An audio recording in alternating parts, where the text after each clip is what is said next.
কেন বৈষম্যতার শিকার হব উপজেলা ভাইস চেয়ারম্যানগণ আমাদের অপসারণ করা হলো। আমরা মানসিকভাবে চিন্তিত, সহযোগিতা করে এই দেশকে এগিয়ে নিয়ে যেতে চাই। প্রত্যেকটা উপজেলা পরিষদের ভাইস চেয়ারম্যান ও মহিলা ভাইস চেয়ারম্যানদের উপস্থিতির তথ্য চাওয়া যায়।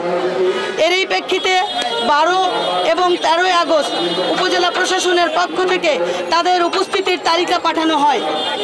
পরে 14 আগস্ট স্থানীয় সরকার মন্ত্রণালয় থেকে অপর আদেশে জানানো হয় যে সমস্ত উপজেলা চেয়ারম্যান ও প্যানেল চেয়ারম্যানগণদের অনুপস্থিতিতে সেখানে স্থায়ীভাবে উপজেলা নির্বাহী কর্মকর্তাকে দায়িত্ব দেন।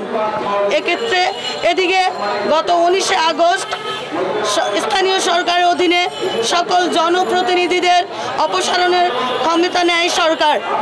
এর পর প্রথমে উপজেলা চেয়ারম্যান, পরবর্তীতে ভাইস চেয়ারম্যান ও মহিলা ভাইস চেয়ারম্যানদের অপসারণ করানো হয়।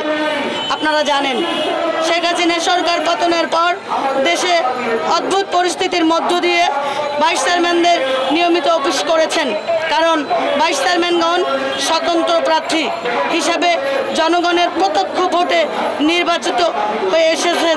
তারপরও কেন আমাদের অপসারণ করা হলো? শুধু তাই নয়, সিটি কর্পোরেশন, পৌরসভার কাউন্সিলরগণ, জেলা পরিষদের সদস্যগণ এবং ইউনিয়ন পরিষদের চেয়ারম্যানগণ, মেম্বারগণ সদস্য পদটি বহাল আছে।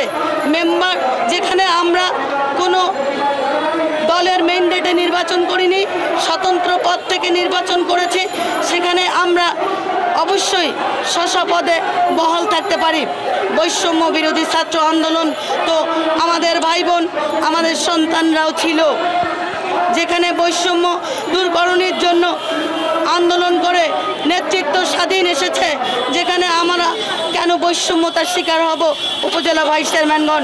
জনগণ আমাদের ভোট দিয়ে তাদের নির্বাচিত জনপ্রতিনিধি তৈরি করে তাদের প্রান্তিক পর্যায়ে কাজ করবার সুযোগ করে দিয়েছেন। আমরা নির্বাচিত হয়েছি মাত্র 1.5 থেকে 2 মাস। নির্বাচন করতে গিয়ে আমাদের পারিবারিক, আর্থিক এবং অক্লান্ত পরিশ্রম করে আমরা মাঠে ঘুরিয়েছি। বর্তমানে আমরা মানসিকভাবে চিন্তিত এবং জনগণ যারা আমাদেরকে স্বচ্ছ ভোট দিয়ে এই পদটি নির্বাচিত করে দিয়েছেন, তারা আজকে হতাশ যে আমরা কাদের কাছে উপজেলা পর্যায়ে সেবা পাব। তাই আমরা এই অন্তর্বর্তীকালীন সরকার, প্রধান উপদেষ্টা ডক্টর মোহাম্মদ ইউনূস স্যার, স্থানীয় সরকার এবং পল্লী উন্নয়ন সমবায় মন্ত্রণালয়ের উপদেষ্টা জনাব হাসান আরিফ স্যারের দৃষ্টি কামনা করছি। আমাদের যে বৈষম্যতার শিকার হয়েছে, জেলা পরিষদের সদস্য বহাল আছে, পৌরসভায় কাউন্সিলররা বহাল আছে, ইউনিয়ন পরিষদের চেয়ারম্যানরা বহাল আছে, যেখানে চিঠিতে উল্লেখ আছে জেলা পরিষদের প্রশাসকের সঙ্গে জেলা পরিষদের সদস্যগণ সমন্বয় করে কাজ করবে, যেখানে চিঠিতে উল্লেখ আছে উপজেলা মেয়রের অপসারণের পদটি প্রশাসকের সঙ্গে কাউন্সিলররা সমন্বয় করে কাজ করবে, সেখানে উপজেলা পরিষদের প্রশাসকের সঙ্গে আমরা ভাইস চেয়ারম্যানগণ কাজ করতে চাই এবং এই সরকারের সাথে সহযোগিতা করে এই দেশকে এগিয়ে নিয়ে যেতে চাই। তাই আমরা বৈষম্যর শিকার হয়ে আজকে আমরা এই জায়গায় দাঁড়িয়েছি। আমাদের স্ব পদটি ফিরিয়ে দিন, জনগণের কাজ করার সুযোগ করুন।